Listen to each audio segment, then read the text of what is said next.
చెప్తున్నాను. ఎదిగిన కుమారులు పెండ్లిడికి వచ్చిన వయసులో ఉన్నవారు మరి ఎలీమేలకు మోయాబుకి వెళ్తామంటే నాన్నగారు వద్దు, ఉంటే తిందాం లేదా సర్దాం దేవుని సందు నిలబెట్టు అనే వయసు కాదా? నీకన్నా చిన్నపిల్లడు ఇస్సాకు మాట్లాడలేదా వాక్యానుసారంగా? నీకన్నా చిన్నపిల్లలే యెఫ్తా కుమార్తె మాట్లాడలేదా వాక్యానుసారంగా? నీ తోటి వారే కోరహ పిల్లలు ఏకేపించక బయటపడి బతికిపోలేదు 10 కాలాలు. విధేయత కూడా వాక్యానుసారంగా ఉండాలి. అడ్డగోలు విధేయతే ఉంటుంది.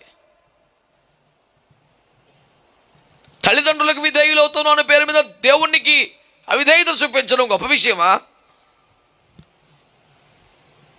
చెప్పుకోవాలి, సంజాయిషి ఇచ్చుకోవాలి, బ్రతిమాలుకోవాలి, విషయ తీవ్రతను అర్థం చేయాలి. తల్లిదండ్రులు కనుక పెద్దలు కనుక కోప్పడితే పని తప్ప అమ్మ నాన్న కోప్పడకూడదా? ఓ మాట అంటే ఏమైపోద్దో ఓ మొట్టికే వేస్తారు. ఏది తప్పే ఉంది ఇప్పుడు అని నెవడేమనకూడదే.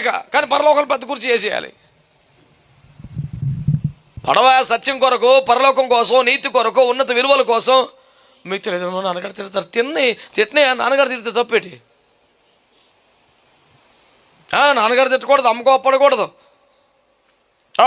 జమార్గం వెళ్ళిపోతావు నువ్వు. కోరహు కుమారుల గురించి నాకు ఎప్పుడు పెద్ద సవాల్ అది. అమ్మ నాన్న పెదనాన్నలు చిన్నాన్నలు అందరూ ఒక్క దెబ్బకి చచ్చిపోతే కూరగాయలు 2 పక్క వచ్చారు.